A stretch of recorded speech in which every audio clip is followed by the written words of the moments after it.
PEGI 18. Hi everyone, my name's Alex Hutchinson, Creative Director on Far Cry 4. I'm Mark Thompson, I'm the Narrative Director on Far Cry 4. Nice to meet you. Nice to meet you as well, and welcome to Karat, our new fictional location. So in Far Cry 4, you step into the shoes of AJ Gale, who is returning to the country of his birth, initially just to scatter his mother's ashes before he gets caught up in what's essentially a civil war. Karat is a fictional place based somewhere in the Himalayas, inspired by places like Nepal and Bhutan, and a bunch of countries from that part of the world.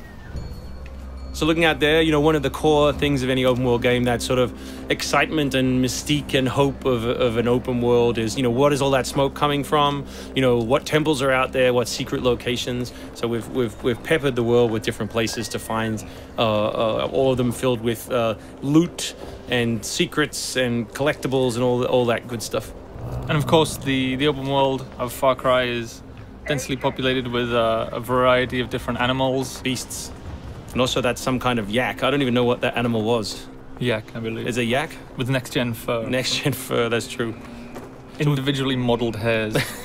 So you see here with the eagle, you won't see it in this demo, but you can be attacked from above for the first time in a Far Cry game. So we've tried really to play with verticality, to have threats above and below you.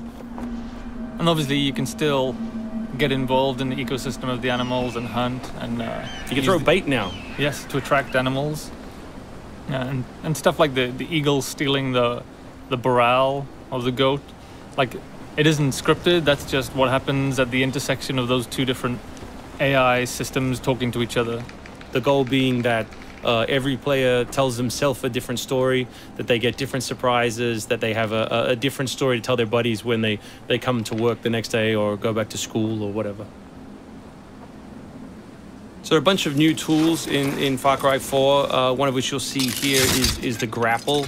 We wanted to make something that allowed you to clamber over those annoying cliffs you sometimes came across in Far Cry 3, and something that would also lean into the much more vertical, much more sort of mountainous regions we were building in this game. And that was a pretty simple example, but the level designers get pretty crafty with the setups. We have these areas we're calling adventure zones in the new game, which will take you to places like temples, which you can see from afar, and force you to use the grapple in sort of really interesting and different ways.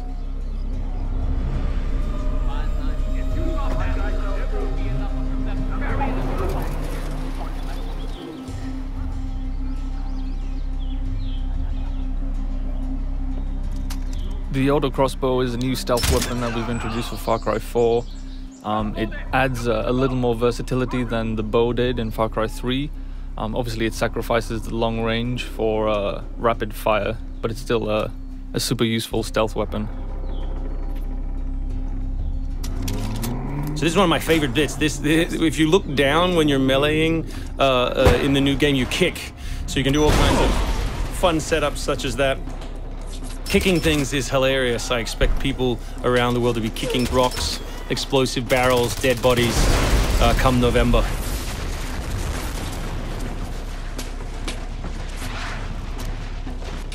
Our goal really was just to provide as many tools as possible, whether vehicles or animals or weapons or, you know, goofy stuff, and let people fit them together any way they want. Yeah, and we've snuck a few features in that fans of Far Cry 3 I think are going to be surprised by. Drive and shoot. Yes. So drive and shoot, obviously it's a bit frustrating to be chasing someone forever and have to sort of drive in front of them, pull over and wait for them to get out. So now in the vehicles you can drive and shoot with any one-handed weapon. And you can also do driving takedowns from any vehicle, which I really like. So this idea of leaping from your vehicle into another vehicle, do horrible things to them, boot them out the side, and then continue on your merry way. You can now deliver death without even leaving your seat. So wingsuit is still here, and it's really cool, as you see, and actually when the space became more vertical, it actually became more fun.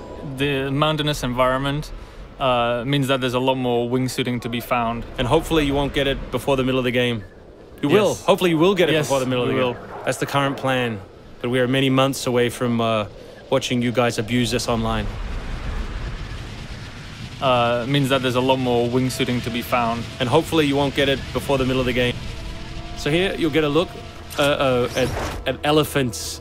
Elephants are awesome, probably my favorite animal in the game. Weaponized in many different ways. You can drive them into a rage, watch them smash the other characters in the world, or you can clamber on top of one and drive it through the gate yourself.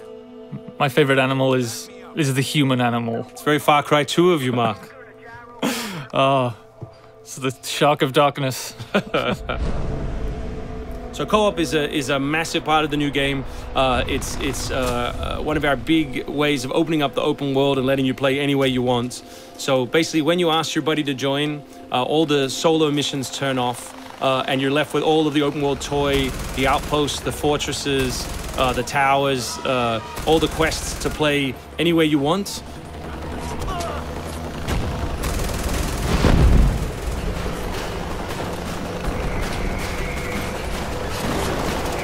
All right, let's do this. What do you think of the Buzzer, Mark, which is a small one-man helicopter? It's very red. No, but it's cool because it gives like this almost like developer perspective on the world. Like you normally in Far Cry 3 you could never really see an outpost, or you couldn't engage with an outpost from this kind of vantage point, which is really cool.